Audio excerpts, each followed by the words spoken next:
Here we are. It says we're recording. Good morning. Anna, darling, good morning, sweetie. How are you doing? Cold. Yes, I know it's chilly. Good morning, everybody, whoever's joining us or will be joining us later. Yes, it is very, very cold. I've just literally popped into Every Little Helps for a couple of things. And yes, really windswept and just freezing. But nonetheless, you good? We are, yeah. We've had an interesting week. Lots of tour dates getting booked up, Anna. Yeah. Awesome. Starting in February, yeah? Yeah, starting in February. Still? We've got around the Easter period, we've got a lot down Cornwall, Somerset, Devon. So yeah, there's a lot of dates coming into for the Midlands. Yeah. Had an inquiry from Liverpool this morning. So yeah, it's all good. Yeah, awesome.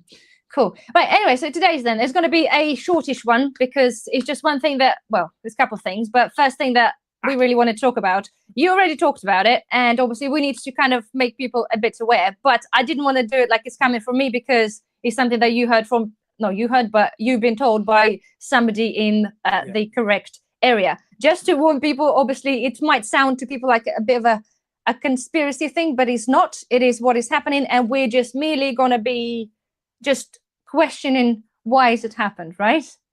So, right. Yeah. Fire away, Mark. Go on, and let's start from the beginning. Let's take this on first thing.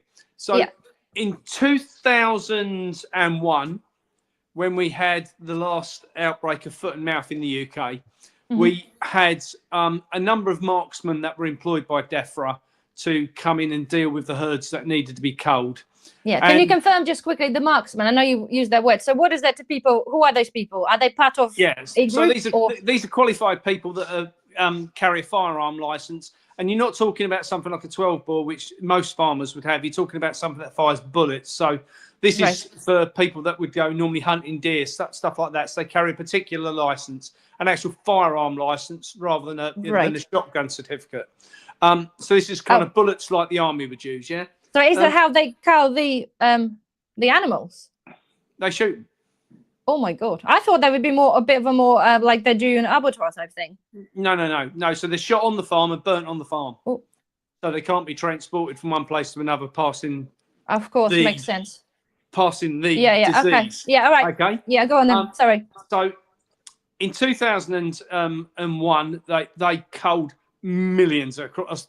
Of different cows and sheep across the UK, and forced the price of meat through the roof. You know, only the big farmers were the only ones who survived it, and you know, small farmers couldn't afford to get back into it because obviously by the time the culling had finished, the price of the cows had doubled, so people then couldn't get back into growing their herds. So, interestingly enough, a friend of mine was one of those marksmen, and he rang me yesterday morning. And he said, here, quick thing for you. He said, I got a phone call late last night. He said, from the DEFRA rep. He said, to say that they're putting the teams back together. Was I still interested in doing it? He said, because they're out expecting I can't even say it straight faced. They're expecting an outbreak, Anna, of foot and mouth. Well, you know, so any date they've been given particular, or? Well, you know, I raised the question yesterday on social media. How would the government know we were going to get an outbreak? Because, you know, with the best will in the world, if it's a disease what's pathologically spread, which we're told it is, then we would be in the position that it would be spreading in the background and we wouldn't know it was there until it was too late. You wouldn't know weeks in advance. Now, they've had a foot and mouth outbreak in Germany. Yeah. And I noticed that on the news a couple of weeks ago, and I laughed and said, well, we know what's coming next, don't we? Yeah. And sure enough, you know, now we've got it. Now, for me, I've said to everybody across the country who's got their own channels, please, please, please spread this news, because I think if we call them out enough on it, then they're not going to be able to pull the wool over people's eyes like they have done with bird flu over the other years and all sorts of things. Now, the reason I think it's important, Anna, that we cover this is because bird flu season's now coming to an end. Okay, so they've missed the opportunity to have the lockdown they wanted, because bird flu, we've spoke about monkeypox, bird flu, and everything else over the past year. And what's you keep disappearing. Well, and that opportunity to use that stick now is gone. Yeah. You know, we're coming to the end of winter, so as spring comes in, the wild birds go home, and we don't have them here anymore. So they can't have brought it with them because they're not here. Yeah, So, but we're in a lockdown though, aren't they? Chickens now, initially the whole countrywide, the chickens are on the surveillance, on the protection zone.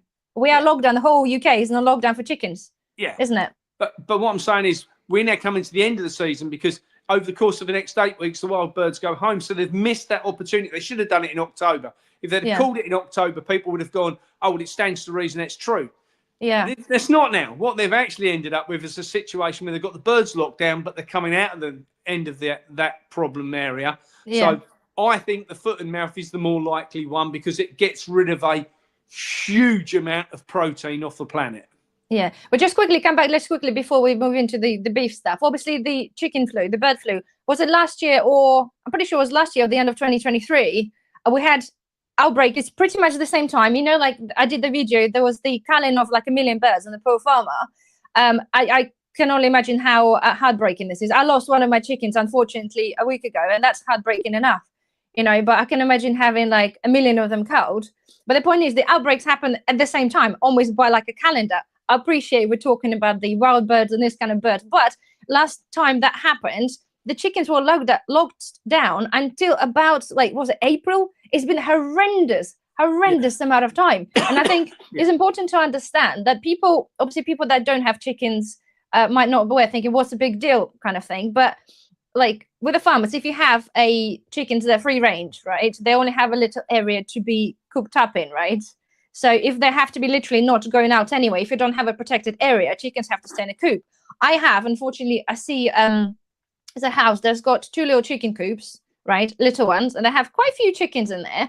And poor things, when there was a lockdown, that coop probably was like a cubic meter, kid you not. And it had 15 chickens locked in there in each one because that wouldn't let them out because they didn't have a protected area. So poor sods sat in that cage going absolutely mental. If this is also not bad for a chicken, because little chickies being cooped up in such a space, small space altogether. That's when they get disease. It's not good for that neither, exactly. So whatever's out there could get is to lock them in, and they'll still get something else. Yeah, isn't it? It's just horrendous. I just don't understand the. No, well, like, I mean, it does pose to raise the question as well, Anna, that every time we've had foot and mouth in the UK, the Labour Party's been in power. Now maybe that's just by chance. yeah.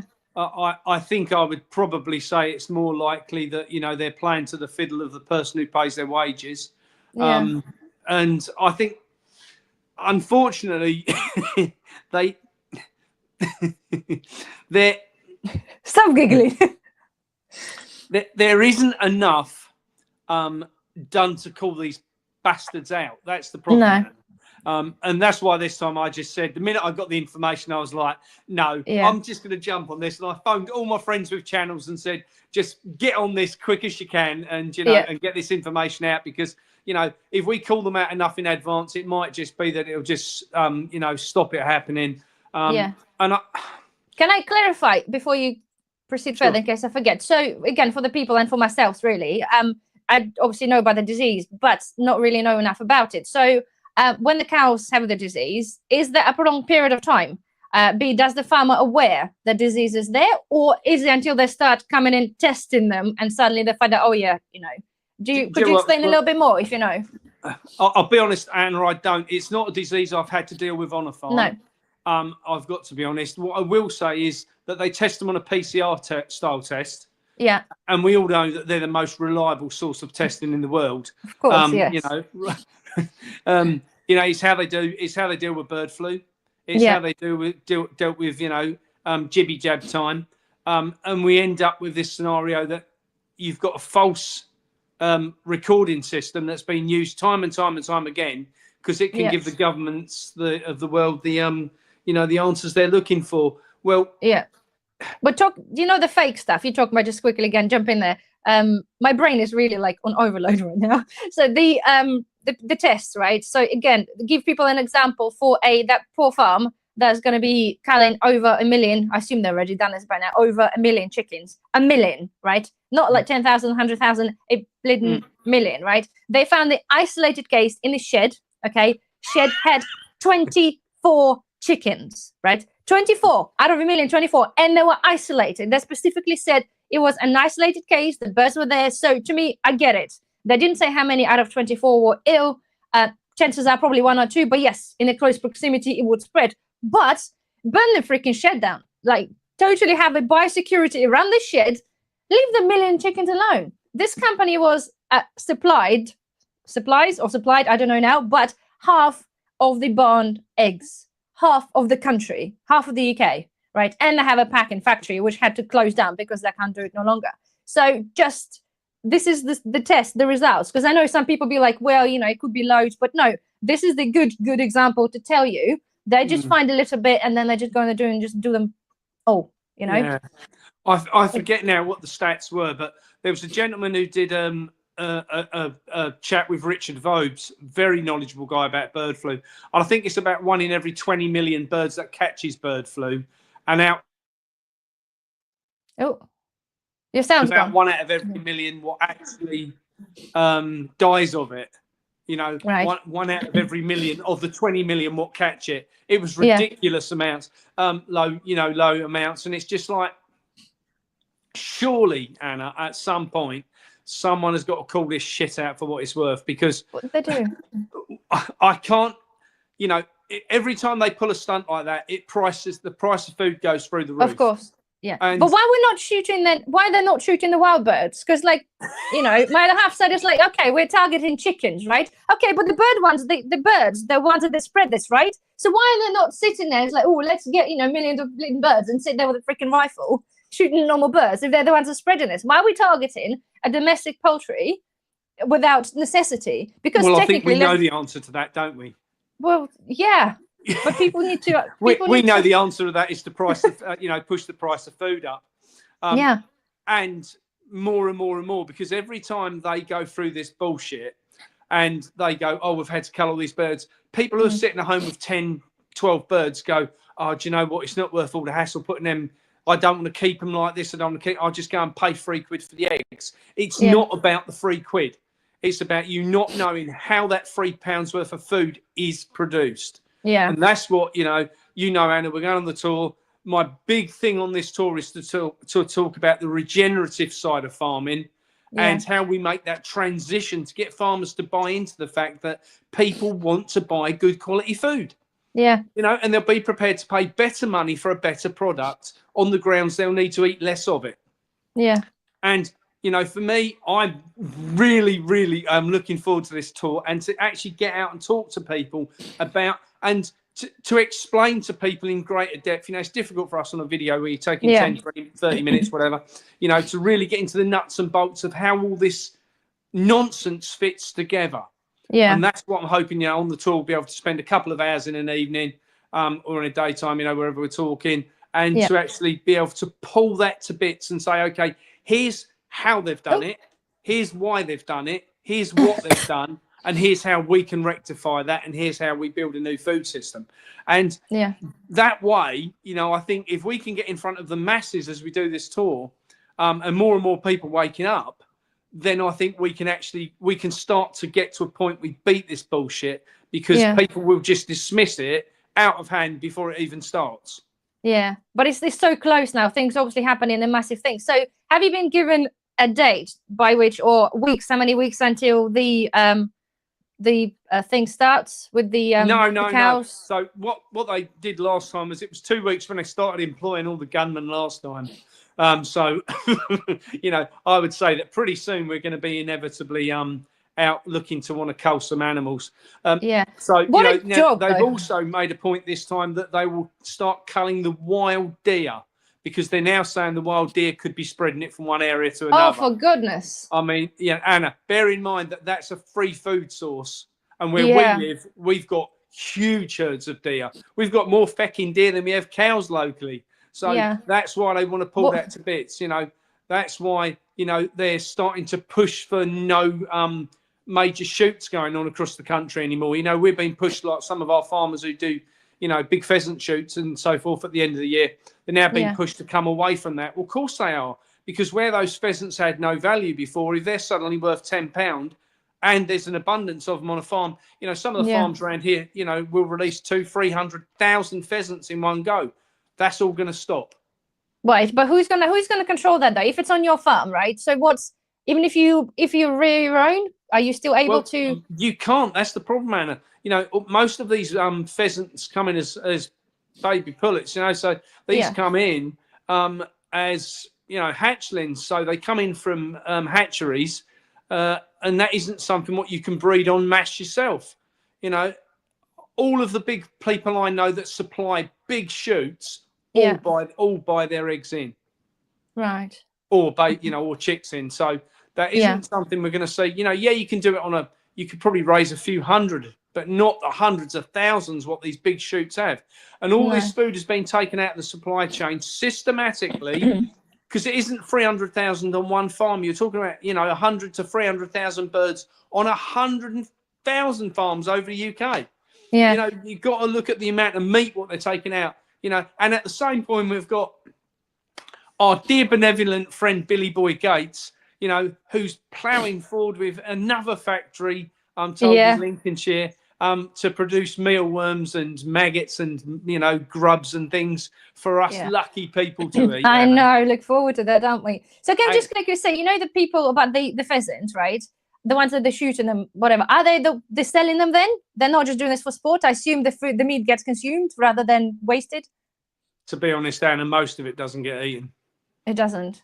It doesn't at this point. But what I'm saying is, if we get to the point there's no other meat, people will be very pleased when shooting season comes around for farmers, because farmers could sell that direct to butchers, direct to the public. So to stop that happening, they're pushing the farmers not to be doing shooting, because and vegans are offended. Good. Right. Good. So what's going to happen then with them? You keep disappearing. What's going to happen, say, with the squirrels or that kind of thing? Because generally that's what people are. I know we're looking on the bigger picture, or further away, but I don't think really it's that far from kind of reality, really, in terms of the time, to where this potentially people are going to start thinking, well, if the meat's too expensive, not just not available or full of, or lab printed or, full of maggots, that kind of thing, people will start thinking, well, actually, so far the only natural way to do it is go, let's go and pick up a squirrel or that kind of thing, or pheasant, Well, I'm feeding mine. I'm getting mine nice and fat. My squirrels are looking really good this year. You feed I've been feeding them up specially. Just in case. Yeah. But I'm, it's honestly, right? I'm, my garden. You can see outside here, Anna, on the pond out there. Yeah. We've got about 100 ducks, which obviously they're wild, sometimes they're even savage, but they're wild ducks. And we've got about 100 of them. And before Ray passed, bless him, he said, make sure you keep feeding the ducks. Well, I am. Yeah. But, again, talking about the people and self-sufficiency, really, because a lot of people comment and obviously email me to let me know what people are doing. And myself, right, I've got a very small garden. The guys who follow the channel know it's not a very big one, but I managed to cram in a few fruit trees, chicken, that kind of thing. But actually now I'm at the stage, right, I'm thinking the meat, right? I love meat. We, in the family we love meat. That's just how it goes. And I'm actually at the stage now of considering having quails and thinking of growing quails, not just for the eggs, but for the meat. And for me, it's a big thing. Like, I'm a girly girl, right? I cry when any of my pets die, like chickens, I'm in tears for a day type thing. So it will affect me. But I'm trying to man up, if you wish, and I'm trying to think about it. Okay, I got to think about it seriously. And if I'm thinking of, rearing now animals or birds, in fact, for the food, then that's to me, that's okay. Yeah. I mean, one of the problems of quails is they're absolute little shits to keep in a cage. If you don't have wire on the bottom, they dig themselves out. Right. Interestingly, someone not if they're going to be on the concrete like I have. Yeah, well, I think that's the answer. Someone messaged me last night saying, really that they were now moving into, they've converted their garage to have pens all in their garage for quails, to keep quails, pigeons, pheasants, and rabbits in. And straight away, you can see this is someone who's seriously worried about the situation. Yeah. Somebody else is talking about that. And they're not alone, Anna. I mean, when you look through the comments on YouTube and Facebook and that now, people are so waking up.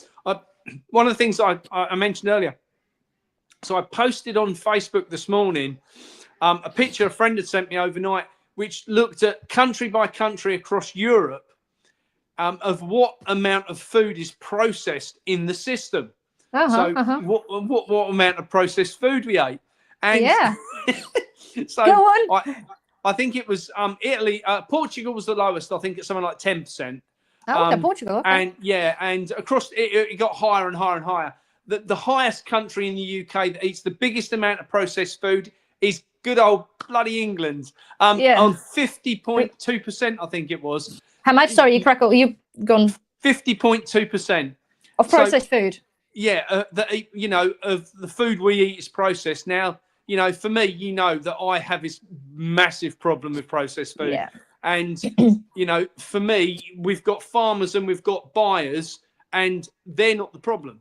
The bit in the middle where the supermarkets and the processors get hold of it is where the problem caused. That's where they add all the unnecessary ingredients, the poisons, the chemicals, the preservatives.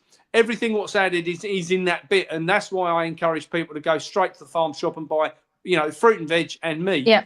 And to actually be in a position to learn how to buy channels like yourself, Anna, have heavily promoted yours, and you've done some cracking videos on how to actually produce food. And that and exposing food as well. Food exposed. If nobody watched that, there's a lot in the pipeline, but and this is what people need to do. They need to wake up to what's going on. We both covered the bullshit with Arla.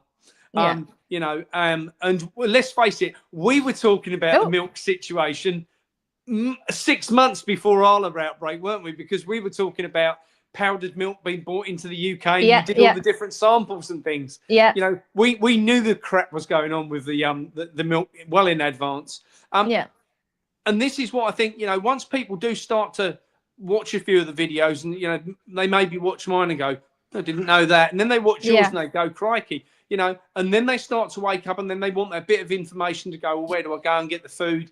And that's where the Food Finders Hub's coming in. Then they want to know what to do with it. They come see your channel. And I think what's happening, and both of our audiences are growing as a result of this. And we'd say at this point, like and share both of our channels, please. Yes, it's at the bottom as well.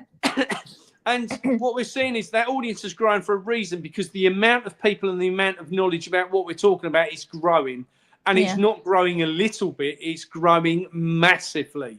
Yeah. See, when I did the exposing part of the food exposed, right? But I know people some people thinking it's a bit, fear mongering, but it's not that. It's just exposing the truth of what's actually there. And I totally understand that myself. I don't look at the food the same way again. And even people commenting as well, people noticing people now looking at the labels in the supermarket. This is exactly what I want people to do. I understand, right? I come out with those videos. I want to push them out as often as I can, just to get this information out there, because time is of the essence. People need to understand the crap that's in there. But it's scary, because you suddenly think, everything you pick up now, you look at it and it's depressing, because it's full of shit inside, full of stuff we really, really don't want, or even should not be there. We've been exploited as a consumers from left, right, and center. Prices are going through the roof. What we do, we literally pay more money for shit that's got more shit in it on a weekly basis. That's the thing. Yes, it is unpleasant to deal with. It's unpleasant to hear and watch, knowing that we've been somewhat suppressed by the stuff they put in our food, because we have no choice. But the fact is, yes, okay, let's move on from that. Let's get upset about it, but let's give us a kick up the bum then, to actually trying to do something about it. Better choices and making things yourself where possible. Isn't it? That's where what I want people to understand and to do. Just get over this thing. Yes, it's horrible. Yes, it is, absolutely. But we all got to do with that, and we just got to pick ourselves up and just move on and trying to do better. Once we understand as a nation what is happening to us with everything, then we have a choice then. The only thing we want, isn't it, like yourself, is the knowledge and understanding what's happening. Yeah, from my side, what's inside the foods for you, from your point, from the channel, is the same, isn't it? It's to knowing that pre-packaged lettuce that said is UK, in fact, this came from God knows whatever, just repackaged, relabeled in UK. This is your UK lettuce, Yet we happily grow lettuces here, We can grow them in the winter. And rather, a mate of mine sent me a picture this morning of he was in Tesco's and he went to buy some onions, and there was a pack of Tesco's onions with, you know, sun-dried onions, you know, grown in New Zealand. Yeah. And he said, please explain to me, Mark, please explain how we can buy onions that are a heavy item from the other side of the world, ship them to the UK, sell them at 50p a kilo, and it's cheaper than buying English. Yeah. These supermarkets need pulling to heel. People need to stop going there, stop giving them your damn money. It's as simple as that. They are vile people. Yeah. Well, they're not people, are they? They're just dead entities. That's the problem. You know, and the people inside them daren't say anything because, you know, I want to get my pension. You know, no one's got any balls anymore, Anna. This is the problem. Yeah. But, you know, talking about the growing stuff and obviously imports and stuff. And there's, I did a video, right? And again, it was absolutely shocker that there's some sort of a university been given some money, right? Over 2 million, random figure, 2,488,061 pounds. Oh, I think I got this correct, actually. Nonetheless, right? So they've been given money, right, to research the UK food insecurity. So they're looking for solutions, that type of thing. And when I read this, I'm like, go on, we're going to have an answer. They're going to be like doing something to help, so the Ireland can actually get some sufficient food. No, those idiots are investing and spending £2 million just to find out which out of these scenarios, be it a weather thing, the war, something else, going to affect our food insecurity. Over £2 million just to find the reason. Can you just imagine if you'd come to a load of British farmers and just said, listen, guys, you're a load of small independent farmers. We've got 2 million quid. What's the best thing we could spend it on to produce more food? And they would, you know, oh, well, I want a polytunnel. We'll get a greenhouse up. We'll do this. We'll do that. And you could have generated hundreds upon hundreds of thousands of tons of produce. Exactly. Well, my point was to say, you know, Spain, right? They're the biggest producer of many vegetables that gets imported here because they have literally like a greenhouses, massive greenhouses, that size of like probably half in England or so, I don't know, massive, absolute massive. So that's 2 million. Do you know what? Build one of those greenhouses somewhere, buy some land, build one of those big greenhouses, as big as you can get for £2 million, get some volunteers, and I'm sure people will do this. But there's so many other ways, right? We could invest that 2 million rather than pissing up the wall, excuse me, just by finding out which one's going to be the first one to do this. Like, which logic do those people have? Like, university, there was University of Hygiene and Skincare, University of something else. Like, what the fuck? Seriously, why? What you've got to do with the farming and understanding the food? Nothing whatsoever. Why are those people getting this grants and this money to research absolute and utter shite? I just don't get it.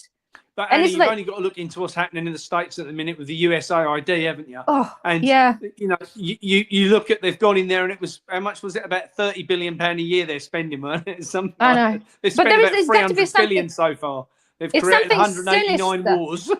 Yeah, but something sinister there, isn't it? Because they're not supplying us the food. They're supporting like charities. They're like, it's horrible things. Like we listened to that yesterday, and the things the money go into there. Like, why? And it was like 30 million on the condoms in a Gaza or something. It's like, what is that secret word? It's got to be a secret word for weapons. There was one they spent £48,000 on putting a play on for transgender people in Ireland, and it's like, how does that benefit the American taxpayer? Please. I don't know. I have all the time wonder whether the secret code for other stuff, like it has to be, because otherwise, God bloody help us, or God help Americans, if really they were spending money, all the Americans taxpayer money, on random things and farms that support like abuse of kids and everything else. That, dear God, seriously, like I honestly, those unbelievable. And for people that really over touchy nature, probably not even worth looking into that, because it's absolutely like, I was gobsmacked and I got a thick stomach and I'm like, you know, stuff coming up that I think that's why they've gone in there with the approach they have, isn't it? That's why they've just gone in and just said, just close it. Yeah. Because it's not a case of, I think Elon Musk made this brilliant statement. He said, like, you know, if you've got a bad apple and it's got a worm in it, you can take the worm out. He said, but the problem is that the USAID is just a pot full of worms. There's no apple left. They've had it all. So, you know, what we need to be is in the position we just get rid of the whole thing.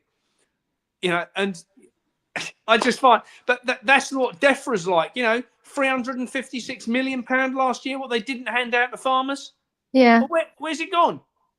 Do they wages? I would assume wages. No. This was money they had outside of their wages to give away and didn't. Oh, I see.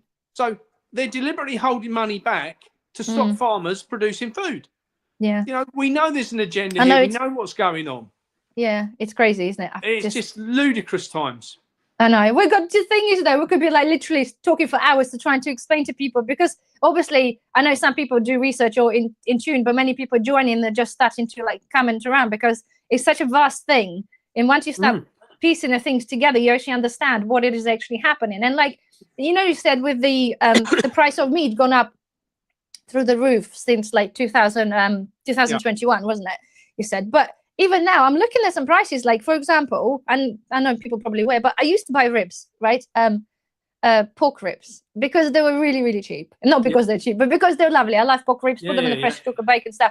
They used to be right from Tesco's, the cheapest cut you can possibly buy, and I can buy a rack of ribs, full rack of ribs, for about £1, sometimes £1.03, £1.20, £1.40, depending on the size. The pack of shitty ribs now is like £6.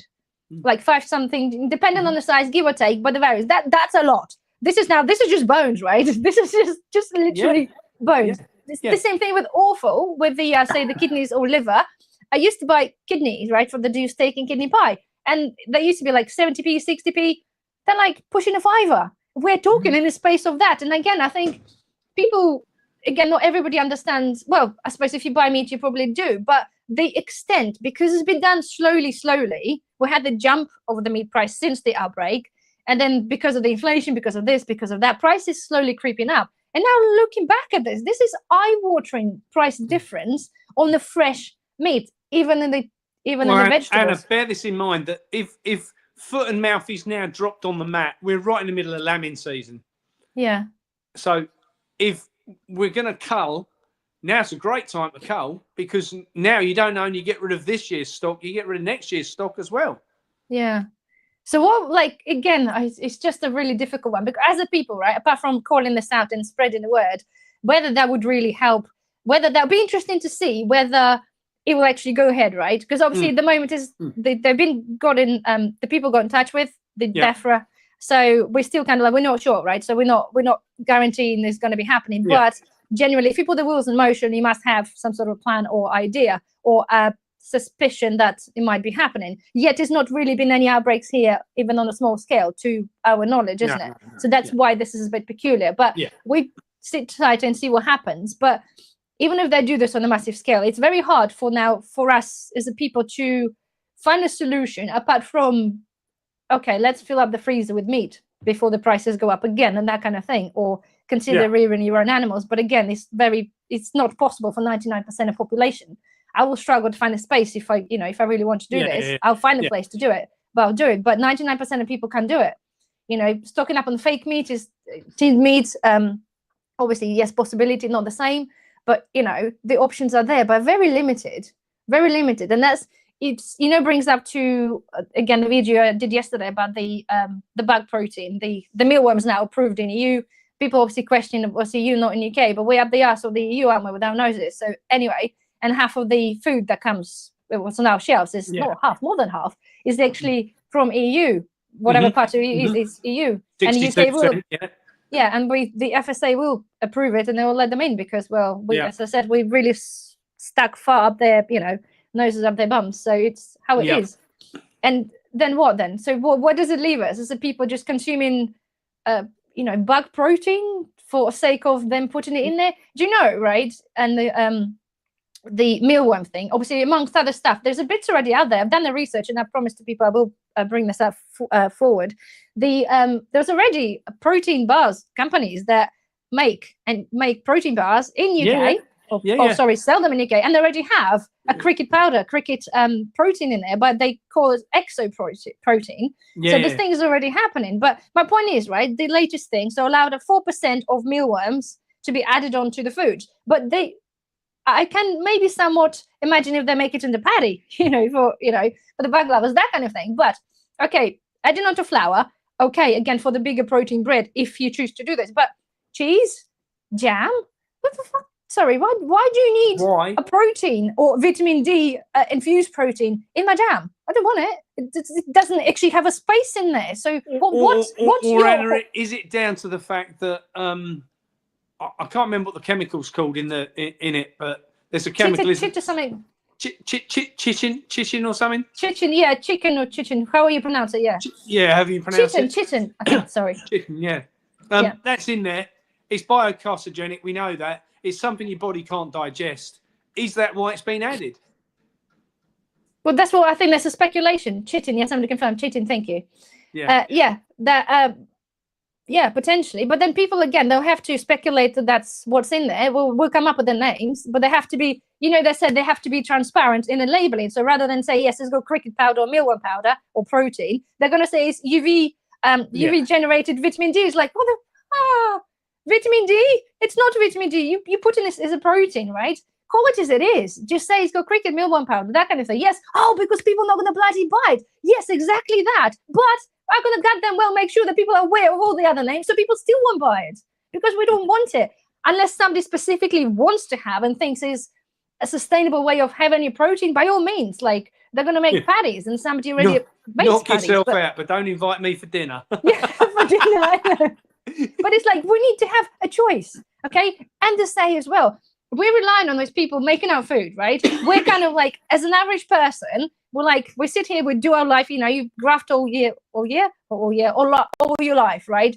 And you rely that those people that do their job do it properly to be able to feed you a normal food, okay? You don't need to, don't want to have to question and check the labels because they decide, I'm going to put some shit in your jam just so, makes it worse. Do you see? I get really frustrated and annoyed now because it is such a scale that we just don't ever say. It's put in front of us, like it or lump it, or do it yourself. Yeah. Well, I was going to say, I think, as you know, Anna, that is the answer. Yeah. Do it yourself, or you go to people that do it themselves. Yeah. But then soon, that's the big thing with all of this is to be in the position of taking that power away from them by not consuming it, not taking part in it. It's the same with the supermarkets. People keep moaning about, stop giving them your bloody money. Simple as that. Stop going there. Stop giving them money. Find somewhere else to shop. Get someone to deliver it to you. Oh, cockroach quiche. Somebody put cockroach quiche. Yeah, yummy. The thing is, right, but somebody, again, commented on the video, a couple of people. In fact, they're saying at the moment, obviously, they're saying the clear labeling. So UV-produced vitamin D is not clear labeling to me. Yeah, but again, there are loads of chemicals, apparently. There's little loopholes about the chemicals and what the labeling should or should not. And I've got a feeling potentially over the time they either increase the percentage of that or make it this. And if it's below 10%, you don't even have to declare it. I reckon that's how it's potentially going to go. And this is where we're really going to come a crop and thinking, actually, because if you actually don't know, then, you can't be making a choice, can you? You can't make an educated choice because... people are not programmed to make an educated choice now, Anna, anyway, are they? Let's be honest. Kids are programmed at school not to think. Yeah, that's what they now teach them now, not to think. It's just it's important. It's important for again, we said this time and time again, and I know it's not kind of related to the food or just preparedness thing, but it is very important to teach your kids the basics of anything. I've got for the going forward, obviously with what's projected again with the food shortages, with the weather, with everything else, right? I'm starting my growing year earlier, because I piss-fatted about last year, and I sort of started it in March. And we had a short season for tomatoes. Blight came in earlier, months earlier. So I wasn't happy. I lost a lot of toms, that kind of thing. So this year I'm starting it earlier because one of my viewers sent me some pictures. She started tomatoes in January. By the time mine were like this, hers was already on the windowsill like that. She had a good year. So I'm like, I'm doing this. So I spoke to the little one and I put a little greenhouse, like one of those flat ones, a growing beginning thingies in a playroom, but made it taking some space in the playroom for her, but it's part of her project. Okay, she's 4.5, and she loves peas. We grown peas last year for her to just nibble. That they don't do a lot. They don't produce huge yields for the space that I have for them. No. But she wants to grow them, so she was more than happy to move the bears out of the way so I can put a little greenhouse in a playroom so she can tend to the plants. At 4.5, she wants to grow, and I think it's important. We're not just talking about the growing because not everybody's got the space to do this and teach the children to do that. But talking about the cooking, the preparing stuff for the kids to understand.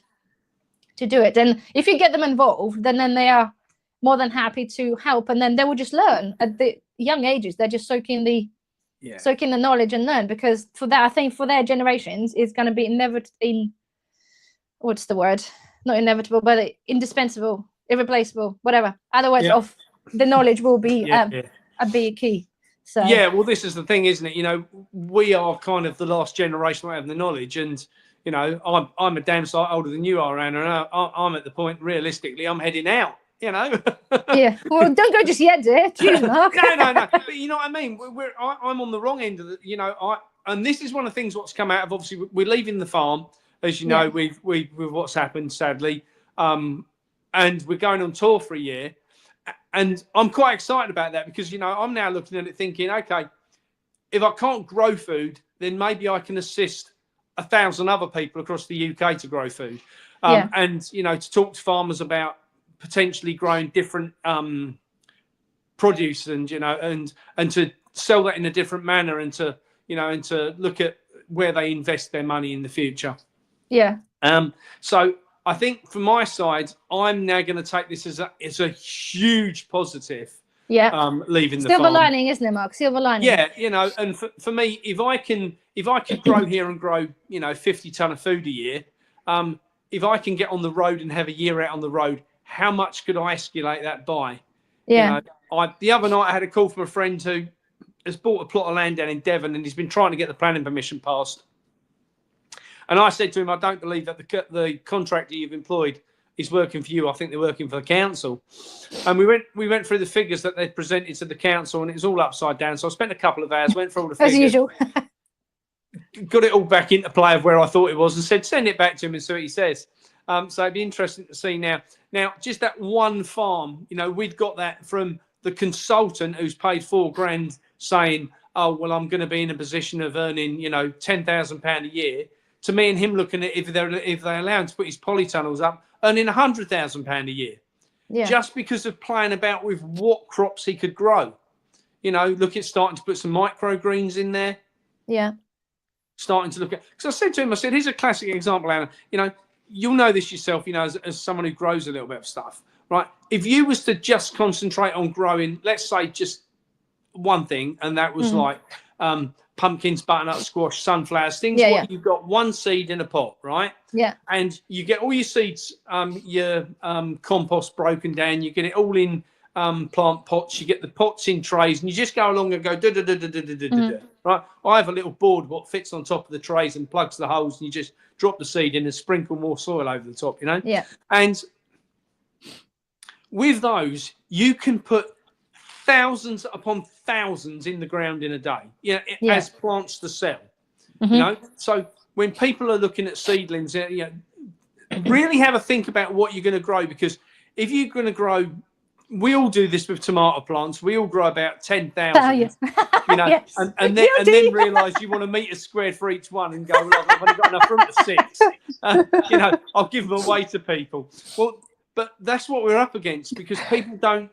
Those who want to grow don't understand enough about it, and they want to learn. They're hungry to learn, but there isn't that kind of level of knowledge out there in the general public anymore. So I've started it. Well, I know. Well, the tomatoes, they have to teach people. More people like yourself who have got channels. This is one of the things we're going to do this year when we're on the tour. Go and visit some of these places. Go and visit some of the farms. See how they do things to give people a greater idea. You know, especially with things like small, sustainable farms. For instance, like my cousin over at Jubilee Farm. You know, his is all about small scale sustainable farming, and people can then ascertain that into their own garden. You know, when you see a tractor striving up and down a field 200 times, you know, and you go, well, they can't collate that, you know, that's just putting the seed in the ground. When someone sees you put the seed in the ground, and you go, oh, that's how you do it. You know, I'll tell you what I did see the other day, and I watched a brilliant video. I don't know if you've ever heard of biochar. No. Right, so biochar, look it up and do some research. As a grower, I'm telling you, this has revolutionised what I've been thinking about with the whole sort of sustainability of farming. And, you know, I'm very much for putting organic matter into the ground, whether that's manure, whether that's compost, whether that's wood chip, for instance, what's been rotted down. You know, lots of different things you can use. However, if you look at biochar, it's effectively charcoal that's smashed up into quite substantial lumps. You know, you're talking, you know, bits bigger than your fingernails. And you then distribute that on the top of the soil again, let the compost come in, let the worms pull it in. Yeah. And that holds the water, holds the nutrition, and releases it as it needs it. So I'm aware of the charcoal, like when you do from the barbecue. My grandma used to always say, like when you used to do fires, she just sprinkles this on like raised beds and stuff. Well, yeah. So if you get ash, you've obviously got your potash side of things. Yeah. But the bio, to build the bio, you make biochar, which is just black charcoal smashed up, right, in chunks, and you put it cooked in the... or not cooked. Sorry, like something you already buy. Is that before you set fire to it or after? So this is effectively if you were buying charcoal, right, and smash it up into small bits. Just literally, right? Okay. Yeah, so without cooking it, cooking with it, right? So before you cook on it, effectively. Right. Sorry, that's it. Yeah. Then that's classed as potash. Right. Okay. Once it's just the white ash, yeah. Right. But gotcha. The biochar side, there's some great videos about it online and about what it does, because the selenium in the ground, actually the cobwebby stuff, attaches itself to the biochar and then absorbs the goodness from the biochar. So when we're getting all these chemtrails, and the aluminium comes down, the biochar stores it in a manner what the plant can use it. Okay, and then release it like a fertilizer. Releases when it wants it. Right. Okay. Yeah? That's interesting. So all these people worrying about farmers going, "Oh, it's killing all the crops." Well, it is, because your ground's got no way of storing it.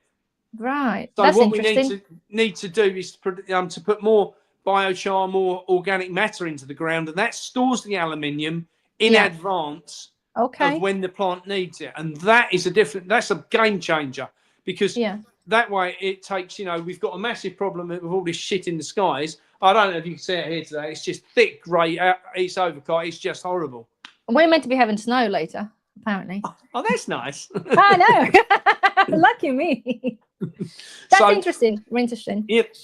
You know, so that again, we're going to be talking about this on the tour about how farmers, and not just farmers, growers as well, make that transition what's needed, because at the minute we have pesticides, bloody glyphosates, all this shite being pumped onto food, pumped onto the ground in farms, all stuff what I don't think we need, I have to say. No. And, you know, from my side, this is going to be the way what people can then push that stuff to one side and use nature like it used to be to do the job for us. Do the job, you know, to do the pollination, to store the energy, everything what we need within, you know, what nature has kindly given us, you know, is there. But that's what's been targeted over the last 50 years. All of that stuff has been targeted. We know there's no insects for a reason. We know, you know, you know, all these bloody weed killers and things, Anna, which have been put onto the ground. It's frightening. You know, all the bee colonies collapsed because of it. You know, interestingly, I spoke to a friend the other day as a beekeeper, and he was telling me that some beekeepers this year have had record highs with the amount of honey produced. Okay. Where they would normally produce about £60 of honey per hive. Some of these guys have been getting £180 of honey per hive. How come? Now, what have they fed them? Is it because they've taken the beehives to pretty flower fields? Or because they fed them sugar? A lot of the cover crops what have gone in over the last couple of years are pollination based ones as well. Right. So that's all there and producing more honey. Now, interestingly, he said that the honey requirement in the UK is now so high, and you covered this the other day. Yes, this is the why now. Talking about fake honey and, you know, where it comes in from. And he was saying the reason that's happening is I was talking to him about your video. And the reason that's happened is because we've now, even with the massive explosion in the amount of British honey that's been produced at present against where it was 20 years ago, the massive explosion hasn't catered for the fact of what people want. Yeah. So it's coming in from overseas. Places like, you know, people like, I think it's Rouse's, isn't it? The big honey people. You know, there's a big thing about where their honey comes from. Yeah, Oxfordshire, apparently. Until you look in the back. Yeah. Shit, yeah. Yeah, exactly. That was exactly my point. Oxfordshire in New Zealand or Australia, yeah. Yeah. I'd be lucky from that, actually. Somebody actually emailed me. I haven't obviously gone public because I haven't had, like, somebody knows somebody that was working at the factory. And my suspicions and my things were totally correct. But obviously, I'm not going to come out with it doing that. But somebody worked in there and I had the barrels and barrels coming in. Certainly only from Oxfordshire, that's for sure. So that's all I'm going to say. What can I say? No. I mean, and there is a massive demand out there at the moment for English honey, which is a good thing, because that's something what's come about because of people wanting to get rid of sugar, because of people wanting a more natural product, because of people wanting, you know that they can get their calories without having all the shite in their food. Yeah. You know, a lot of, I've got a friend of mine who his wife makes these most beautiful granola bars, you know, and it's all natural stuff. So, you know, as people are turning that way, the farmers have got to keep up with the demand. I mean, the beekeeper was telling me, he said a friend of his was a builder and part-time honey producer, and he's now given up the building side and got 250 hives. Wow. So 250 hives is a lot of hives to have and manage. I know. That's a lot of money to invest. Exactly. A massive amount of money. So as he sold his business off, you know, he put it into the hives. And this is what, you know, we need to see, Anna, is, and the frustration for me is that the beekeepers are not farmers normally. You know, I've got friends who are beekeepers that were both bank managers in London, and they saw beekeeping as a retirement. They saw it as something they could put a lot of their pension money into, and it would always be there to benefit them. You know, so, and they don't need their own land to do it. No. They just find farmers that want pollination. It's as simple as that. I want bees. I want bees. Sorry? I want everything. I want everything that's going to give me self-sufficiency. I just don't have enough time or resources. I want it now. Yes, exactly that. Yes. You got it. So, God, your husband must be a brave man. Well, I brought, you know, just quickly talk about the quails. Before, when I wanted chickens, right, it took me about a couple of years to bring around two. He's like, no, I want chickens. No, it took me 2 years. And I thought, you know what? I'm going to save myself 2 years. So I'm going to come up. And last Friday, I said, I'm just not going to beat this around the bush, right? We're going to have quails. So and you're going to build them a pen. That's it. It's just, there's no point wasting 2 years debating or preparing for it. So no, I'm going to have quails. That's it. You have to help me build the pen, whatever. Yeah. So yeah, that's it. So, I think that, Anna, as you march forward, Gloria and I have been through this as well, probably like yourself. You know, as she's seen the things I talk about unfold, she comes on board real quick. Yeah, some of the things when we met a year ago, you know, some of the things that I talk about, and she'd go. Now she's going. It's changed, and I think that's where a lot of people are now. They're at that point where they've gone through the point of discovery.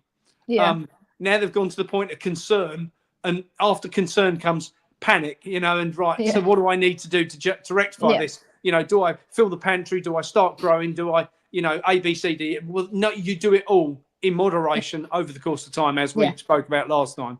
Yeah. And all I always got to say to people, I know for whoever thinks that we always fear-mongering, we're fear-mongering, not fear-mongering, but we need to get the point across. So there's got to be a degree of urgency to people. But we're not just talking about it, we're offering the solutions. That's the point, isn't it? We're always trying to offer solutions for the issues that are there.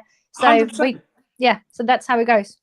You know, one of the biggest things I've had requests for about the tour is, will you be talking about solutions? Well, that's the whole point. I want to spend more time talking about solutions than how we got here, because how we got here is really irrelevant. All I want to know is how we get out of it.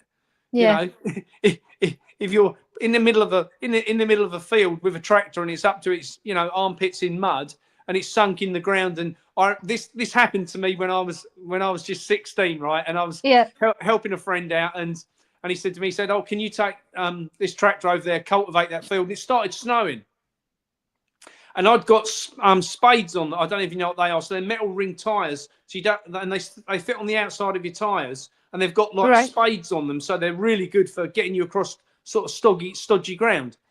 Okay. Well, what I didn't know was, because I'd never used them, I didn't know was you couldn't reverse with them on, because instead of digging you out, they dig you in. Right? Oh. And I drove across this part of the field where, unbeknown to me, they'd filled a pond up years before, and it was a bit sticky. So I tried to back myself out, and I'd got the little 135 tractor stuck on it with a cultivator on the back. And so I ran back to the farm in thick snow. By the time I got back to the tractor, all there was the exhaust pipe sticking out. Totally sunk. It completely gone underground. Oh no! Oh. So we had to mark the ground and come back 2 days later when it was completely underground. And I mean completely underground, and dig it out of a JCB. So nice. How we got there wasn't important. Getting out was the problem now. Yeah. And that's where we are with the food supply chain. We've got to where we are. Yeah. A lot of farmers, and Anna, you know the frustration I've had with the farming community as a whole. But there is farmers out there now who are starting to make that transition, who are talking about what the problems are, who are now looking for solutions, and are now looking at how they can diversify on the farm. That is starting to happen. I am starting to see that. Lots more farmers are waking up. But we've got a long way to go. Yeah. Anna. People like we said, people need to do their own little thing. Just a little bit of something. Just get your head in. And once you start, it's literally it's contagious, to be fair, with the with the growing stuff. Once people taste the stuff, then it's all good, isn't it? The minute people say, it's like those turkeys we didn't breed at Christmas. You know, had we have bred turkeys at Christmas and had the meat have been grass fed, then they would have tasted beautiful. And, you know, and everyone who didn't have one said about how good they were. So, amazing. So it just goes to show what you can achieve if you put your mind to it. You know, the pens I didn't build were particularly built to house turkeys on grass. The turkeys I didn't buy were happy to be in there because they were moved twice a day onto fresh grass. And the meat they produced as a result of it, what didn't get produced was tasting lovely in people's imagination. And that's what we're up against, Anna. That's what we're up against. Farmers are initiative-driven people. They want to produce food. They want to put it on the plate. Let them get on with it. Deal away with all this bullshit bureaucracy from EU and the DEFRA, and get rid of all these muppets that have never done a day's work on a farm, and put some real people back on farm. You know, into DEFRA. You know, when it was the Agricultural Commission years ago, you know, for farms and fisheries, it was they were originally put in place by people who knew about farming and fishing. Now not anymore. No. Fucking degree in stupidity, and that's the only thing they've got. You know, them and the Environment Agency. Jesus, Annie, you can't believe these people are. I can. We pay them fortunes to, you know. Right, here's a classic for you. Before I go, right, there's a classic. Yeah, before you go, any questions whilst you're talking? If anybody can type in, if you guys got any questions, just put them down now whilst Mark saying something else, and then we'll answer them if there is any. Go, fire away. So this friend of mine, which has bought this plot of land down in Devon, he's on a really high point. There's no streams, no rivers, anything, right? Not within a good mile of his field, right? They've asked him to put a flood report in. A what? Flood report. Right. A report about if the land floods, what he's going to do about it. Well, it's not likely to flood. I'm on top of a fucking hill. Okay, interesting. I have deja vu for some reason, but this is the bullshit, Anna, that you have to go through. You know, and he's got to pay someone £500 to write a report. Okay. And the guy said, is it for the house insurance? And the guy came back and done a brilliant report. I read the report. It's brilliant. But a report to say that it's not likely to flood because he's on top of a hill doesn't constitute £500 or be necessary. No. But this is what you're up against. Yeah, world's gone crazy, isn't it? It's mental, isn't it? Yeah. Any questions in there, Anna? No, I don't think so. Guys, any questions? We must I know, just there wasn't the questions, but they were having the really debates about the, you know, about the maggots and all this, and they all like made me wonder whether people actually want to have them. You know, the sort of the we've been told we'll have them and be happy, Anna. You know that. Yeah, no, I don't think there's any questions. But anyway, they can also post questions after the video gets on after live. So anyway, so okay then. Well, thank you everybody for joining us. It's you never said it was going to be a short one. I thought it was going to be like 10-15 minutes, but me and Mark are going to chat for Britain, aren't we? Lab grown meat soon. Yes, absolutely. Well, it's already started apparently. Well, yeah. Didn't they already in the animal food, in the dog food? And yes, they're working on it. It's already been out. They already tried it. 500,000 a piece, I think it was. But I mean, one of the things when you look back, Anna, one of the things what's caused the problems in the food industry, especially with BSE, is because they were feeding byproducts of animals back to the animals. And what they're doing at the minute, feeding it back. You couldn't write this shit. History repeats because of stupid people, and the world is full of them. Full of them, yeah. I know. On this note, then, thank you everybody for watching. Yeah, I know. All righty then. It's been emotional, darling, as ever. As usual, and we'll see you everybody, I'm sure, very soon. All right. Bye-bye. Bye.